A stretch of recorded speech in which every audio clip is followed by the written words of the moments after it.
السلام علیکم ورحمۃ اللہ وبرکاتہ۔ پیارے ساتھیوں، جواہر المنطق کے سبق کا سلسلہ چل رہا ہے۔ آج کے درس میں ہم پڑھیں گے انشاءاللہ الرحمن کلیات خمسہ کا بیان۔ کلیات خمسہ یہ سمجھ لو منطق میں ریڑھ کی ہڈی کے مانند ہے۔ اس بیان کو سمجھنا اور سمجھ کر اس کو یاد کرنا از حد ضروری ہے۔ یاد رکھیے کہ منطق کا موضوع معرف اور حجت ہے، یعنی وہ معلومات تصوریہ اور معلومات تصدیقیہ جو مجہول تصوری اور مجہول تصدیقی تک پہنچائے۔ منطق کا موضوع معرف اور حجت ہے، یعنی وہ معلومات تصوریہ جو مجہولات تصوریہ تک پہنچائے۔ تو اب جب منطق کے اندر منطق کا موضوع معلومات تصوریہ جو مجہول تصوری تک پہنچائے یہ ہے، تو ابھی تک جو ہم بیان پڑھ رہے تھے، یعنی ہم نے کلی جزئی کا بیان پڑھا، تصور تصدیق کا بیان پڑھا اور جو دیگر چیزیں پڑھی، یہ چیزیں تو پھر معرف اور قول شارع نہیں ہیں۔ اسی طریقے سے اب ہم کلیات خمسہ کو پڑھ رہے ہیں۔ کلیات خمسہ بھی نہ معرف ہے نہ حجت ہے۔ تو آخر مصنف علیہ الرحمہ یا مناطقہ حضرات معرف اور حجت کو نہ ذکر کر کے ان تمام چیزوں کو ذکر کرنے کا مقصد کیا ہے ان کا؟ آخر ان چیزوں کو کیوں ذکر کرتے ہیں؟ جب منطق کا موضوع معرف اور حجت ہے تو پھر مناطقہ حضرات اس سے پہلے تصور تصدیق کلی جزئی دلالت وغیرہ اور اس کے بعد جو ہے اب کلیات خمسہ کا ذکر کر رہے ہیں۔ آخر اس کی وجہ کیا ہے؟ تو پیارے ساتھیوں اور پیارے دوستوں، اپنے سینے کو اور دل کو تھام کر بیٹھیے۔ اس کا جواب ہم یہ دے رہے ہیں کہ چونکہ معرف کو سمجھنا، معرف کا سمجھنا کلیات خمسہ کے سمجھنے پر موقوف ہے۔ اگر ہم کلیات خمسہ کو نہ سمجھیں گے تو ہم معرف کو نہیں سمجھ سکتے۔ کیوں؟ اس لیے کہ معرف کی تعریف کریں گے تو معرف کی تعریف کرنے کے بعد پھر معرف کے اندر ہم معرف کی چار قسمیں آئیں گے: حد تام، حد ناقص، رسم تام، رسم ناقص۔ تو حد تام، حد ناقص، رسم تام، رسم ناقص، یہ تمام کے تمام کو سمجھنے کے لیے ہمیں سمجھنا پڑے گا جنس کو، فصل کو، خاصہ کو، عرض عام کو۔ تو یہ تمام چیزیں جب تک ہم نہیں سمجھیں گے تب تک ہم معرف کو نہیں سمجھ سکتے ہیں۔ تو گویا کی کلیات خمسہ جو ہیں یہ معرف کے لیے اجزاء ہیں، اور ان اجزاء کو سمجھے بغیر ہم معرف کو نہیں سمجھ سکتے ہیں۔ اس وجہ سے تمام مناطقہ حضرات اور تمام مصنفین منطق جو منطق کی کتاب لکھتے ہیں وہ سب سے پہلے کلیات خمسہ کا ذکر کرتے ہیں، اس کے بعد معرف وغیرہ کا ذکر کریں گے۔ تو یہ ہے کلیات خمسہ کو پہلے ذکر کرنے کی وجہ۔ ٹھیک ہے دوستوں، اب یہاں سے فرماتے ہیں کہ کلی کی 5 قسمیں ہیں۔ کلی کی 5 قسمیں ہیں: نوع، جنس، فصل، خاصہ، عرض عام۔ کہہ رہے ہیں کہ اب ان کے درمیان میں صاحب کتاب دلیل حصر کو ذکر کر رہے ہیں۔ کہہ رہے ہیں کلی یا تو اپنے افراد کی حقیقت کا عین ہوگی۔ یہ تمام چیزیں آپ نے پیچھے سبق میں پڑھ لیا ہے کہ اپنے افراد کی حقیقت کے عین ہونے کا کیا مطلب ہے۔ یعنی کلی یا تو اپنے افراد کی حقیقت کا عین ہوگی، یا کلی اپنے افراد کی حقیقت کا جز ہوگی، یا اپنے افراد کی حقیقت سے خارج ہوگی۔ اگر کلی اپنے افراد کی حقیقت کا عین ہو تو وہ نوع ہے۔ افراد کی حقیقت کا عین کا مطلب کیا ہے دوستوں؟ کہ جو حقیقت کلی کی ہو وہی اس کے افراد کی ہو۔ جیسے انسان کی حقیقت حیوان ناطق ہے تو انسان کے جو افراد ہیں زید، بکر، خالد، عمر، یہ تمام کے تمام جو افراد ہیں ان کی بھی حقیقت کیا ہو؟ ان کی بھی حقیقت کیا ہے؟ حیوان ناطق ہے۔ تو کلی کی حقیقت اور ان کے افراد کی حقیقت اگر سیم ہے تو اس کو کیا کہتے ہیں؟ نوع کہتے ہیں۔ اور اگر کلی اپنے افراد کی حقیقت کا جز ہو تو یہ 2 حال سے خالی نہیں۔ یا تو یہ جز یعنی کلی اپنے افراد کی حقیقت کا عین نہ ہو کر بلکہ کلی اپنے افراد کی حقیقت کا جز ہو تو یہ جز دو حال سے خالی نہیں، یا تو یہ جز اپنے افراد کے لیے تمام مشترک ہوگی، یعنی اپنے افراد کے حقیقت کو شامل ہوگی، یعنی اپنے تمام افراد کے حقیقت کو شامل ہوگی تمام مشترک کے طور پر، یا تمام مشترک نہیں ہوگی، یعنی تمام افراد کو جو ہے اپنے تمام افراد کی حقیقت کو شامل نہیں ہوگی بطور تمام مشترک ہو کر۔ کہیں کلی اپنے افراد کی حقیقت کا جز ہو تو یا تو وہ کلی اپنے افراد کی حقیقت کا تمام مشترک ہوگی یا تمام مشترک نہیں ہوگی۔ تمام مشترک ہوگی تو وہ جنس ہے، اور تمام مشترک نہ ہو تو پھر ایسی صورت میں وہ فصل ہے۔ انہوں نے کیا کہا، کلی یا تو اپنے افراد کی حقیقت کا عین ہے یا جز ہے۔ اگر افراد کی حقیقت کا عین تو نوع، اور اگر اپنے افراد کی حقیقت کا جز ہے تو وہ جز دو حال سے خالی نہیں، یا تو وہ جز اپنے افراد کی حقیقت کے لیے تمام مشترک ہوگی یا تمام مشترک نہیں ہوگی۔ اگر تمام مشترک ہو تو جنس، اور اگر تمام مشترک نہ ہو تو کیا ہے، وہ فصل ہے۔ اور تیسری صورت کیا کہا تھا انہوں نے، کہ یا تو اپنے افراد کی حقیقت سے خارج ہوگی، تو یہ دو حال سے خالی نہیں۔ اگر اپنے افراد کی حقیقت کا نہ عین ہے نہ جز ہے، بلکہ اپنے افراد کی حقیقت سے کیا ہے، خارج ہے، تو یہ بھی دو حال سے خالی نہیں۔ یا تو یہ صرف ایک ماہیت واحدہ کے افراد پر بولی جائے گی، یہ جو خارج ہے، یا تو صرف یہ ایک ماہیت کے تحت بولی جائے گی یا چند ماہیتوں کے تحت بولی جائے گی۔ اگر وہ کلی جو اپنے افراد کی حقیقت سے خارج ہو، یہ صرف ایک ماہیت کے تحت بولی جائے، ایک کلی کے ماہیت کے تحت بولی جائے، تو ایسی صورت میں اس کو کہتے ہیں خاصہ۔ اور اگر چند ماہیتوں کے تحت بولی جائے تو اس کو کہتے ہیں عرض عام۔ کیا کہتے ہیں دوستوں؟ عرض عام کہتے ہیں۔ ایک بار دلیل حصر کا خلاصہ دوبارہ سمجھ لیجئے۔ کہہ رہے ہیں کلی کی 5 قسمیں ہیں، نوع، جنس، فصل، خاصہ، عرض عام۔ کہہ رہے ہیں کہ کلی یا تو اپنے افراد کی حقیقت کا عین ہوگی تو وہ نوع ہے، جیسے کہ انسان، زید، بکر، خالد وغیرہ، اس کے افراد ہیں، ان کے افراد اور ان کے افراد کی حقیقت اور ان کی حقیقت سیم ہے۔ یا تو کلی اپنے افراد کی حقیقت کا جز ہوگی تو یہ جز دو حیثیتوں سے ہوتی ہے، یہ جز دو حال سے خالی نہیں۔ یا تو یہ جز اپنے افراد کے لیے تمام مشترک ہوگی یا تمام مشترک نہیں ہوگی۔ اگر تمام مشترک ہے تو جنس ہے، اگر تمام مشترک نہیں ہے تو فصل ہے۔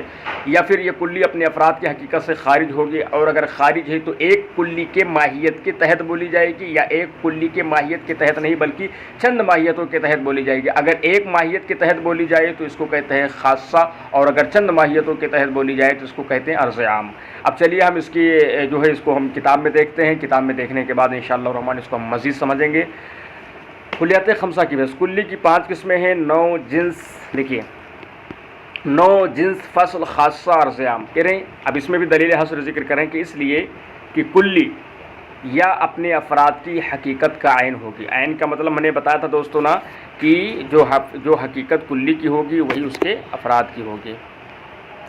کہیں وہ نوع ہے، یا اپنے افراد کی حقیقت کا جز ہوگی تو وہ دو حال سے خالی نہیں۔ یا تو وہ کلی تمام مشترک ہوگی تو وہ جنس ہے، یا تمام مشترک نہ ہوگی تو وہ فصل ہے۔ یا اپنے افراد کی حقیقت سے خارج ہوگی تو دو حال سے خالی نہیں۔ یا تو صرف ماہیت واحدہ کے افراد پر بولی جائے گی تو وہ خاصہ ہے۔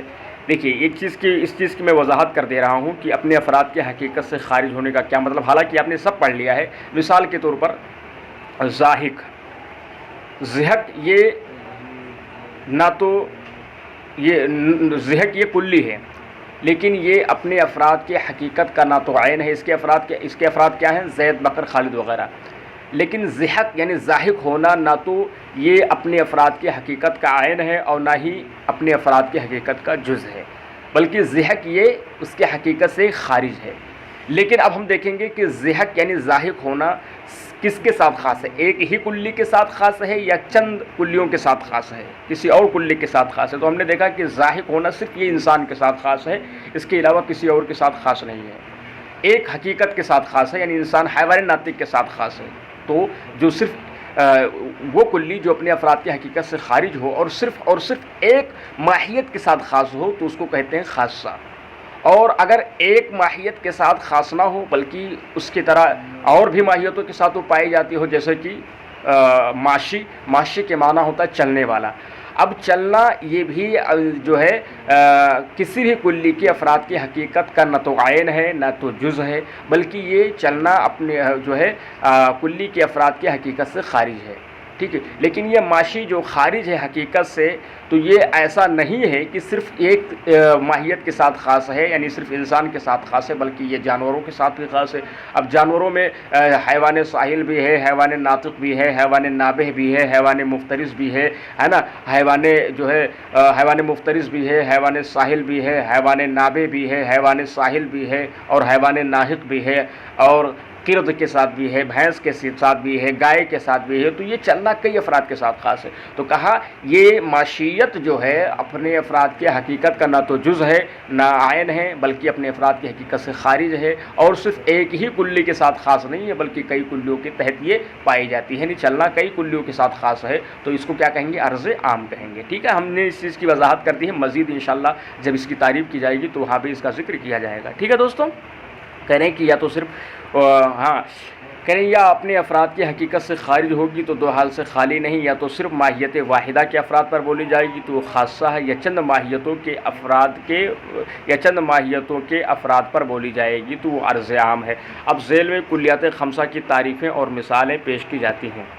ہم نے ابھی تک دلیل حصر کے طور پر ذکر کیا ہے، اب ہر ایک کی الگ الگ یہ تعریف کریں گے. نوع وہ کلی ہے جو کثیرین متفقین بالحقائق پر ما ہوا کے جواب میں بولی جائے. ایک ایک لفظ پر اگر آپ غور کریں گے تو انشاءاللہ تعالی بہت آسان ہے یہ کتاب بھی اور یہ فن بھی. اور اگر آپ بوجھ سمجھ لیں گے پہلے ہی سے تو نہ کتاب سمجھ پائیں گے نہ یہ فن سمجھ پائیں گے. ٹھیک ہے، دیکھیے کہا انہوں نے نوع کسے کہتے ہیں؟ وہ کلی ہے. آپ سمجھ لیجئے نوع کے لیے کلی ہونا ضروری ہے. پتہ چلا جز نہیں ہو سکتا، نوع کبھی بھی جز نہیں بن سکتا. ٹھیک ہے، کلی ہی اس کے لیے کلی ہونا ضروری ہے، یعنی جزئی کبھی بھی نوع نہیں ہو سکتی ہے. نوع وہ کلی ہے، ٹھیک ہے، جو کثیرین ہو، جو کثیر ہو. نوع وہ کلی، بھائی آپ کو پتہ ہی ہے کہ کلی کے لیے ضروری ہے کہ اس کے افراد ہوں، کثیر افراد ہوں. تو انہوں نے کیا کہا؟ نوع کے لیے ضروری کہ وہ کلی ہو اور کیا ہو؟ جو کثیرین ہو، یعنی بہت سے ہوں، کثیرین ہوں. ٹھیک ہے، ٹھیک ہے، کثیرین ہو گئے. اور ساتھ ساتھ میں کہا متفقین بالحقائق ہو. یعنی پہلی بات تو کہ نوع کے لیے ضروری ہے کہ وہ کلی ہو، اور وہ کلی ایسے ویسے نہ ہو بلکہ وہ کلی کثیر تعداد میں پائے جاتے ہوں. اور کثیر تعداد میں پائے جانا ہے صرف کافی نہیں نوع کے لیے، بلکہ ان افراد کے لیے، ان تعداد کے لیے ضروری ہے کہ ان تمام افراد کی حقیقتیں بھی ایک ہوں. جیسے اس کی مثال انسان کے افراد کثیر ہیں. انسان کے افراد ہندوستان کے اندر جتنے بھی انسان ہیں وہ بھی ہیں، پاکستان، افغانستان، ریگستان، ایران، عراق، بغداد، سیریا، سعودی عرب، دنیا کے کسی بھی ملک میں جتنے بھی انسان ہیں وہ سب کے سب کیا ہیں؟ انسان کے افراد ہیں. کیا ہیں؟ انسان کے افراد ہیں.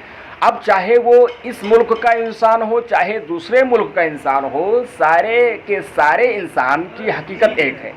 یعنی انسان کے جو بھی افراد ہیں دنیا کے اندر، جو بھی انسان کے افراد پائے جاتے ہیں، افراد کے معنی اگر آسانی کے ساتھ سمجھنا ہو تو کہہ لو بچے جو انسان کے سے نکل کے آئے ہوں، انسانیت یعنی یہ آدم کے اولاد جتنے ہوں. تو جتنے بھی انسان ہیں، جتنے بھی انسان کے افراد ہیں، سب کی حقیقت ایک ہے. اور وہ کیا ہے؟ حیوان ناطق. انسان اگر ہندوستان کا ہے تو بھی وہ حیوان ناطق. یعنی اگر انسان کے افراد ہندوستان کے ہیں تو ان کی بھی حقیقت حیوان ناطق. چین کے انسان ہیں تو ان کی بھی حقیقت حیوان ناطق. امریکہ کے انسان ہیں تو ان کی بھی حقیقت حیوان ناطق. دنیا کے ممالک، دنیا کے کسی خطے کا کوئی بھی انسان ہو، سب کی حقیقت کیا ہے؟ حیوان ناطق. تو پتہ چلا کہ انسان وہ کلی ہے جس کے افراد کثیر ہیں. اب وہ افراد ایسے ہیں، کثیر افراد اتنے ہیں کہ سب کی حقیقتیں ایک ہیں، کسی کی بھی حقیقت الگ الگ نہیں ہے. اور وہ کیا ہے؟ حیوان ہونا، ناطق ہونا. اگر کسی کے اندر اگر کوئی انسان ایسا آپ کو ملے کہ جو حیوان ہو ناطق نہ ہو، یا صرف ناطق ہو حیوان نہ ہو، ایسا نہیں ہو سکتا ہے. بلکہ اگر وہ انسان ہے تو وہ حیوان بھی ہوگا، ناطق بھی ہوگا. اگر اس کے اندر حیوان اور نطقیت نہیں تو انسان ہی نہیں ہے، پہلی بات. ٹھیک ہے دوستو، وہ ایک نوع وہ کلی ہے جو کثیرین ہو، جو کثیرین متفقین بالحقائق، مطلب یعنی سب کی حقیقتیں متفق ہوں، ایک ہوں. بالحقائق پر ما ہوا کے جواب میں بولی جائے. جیسے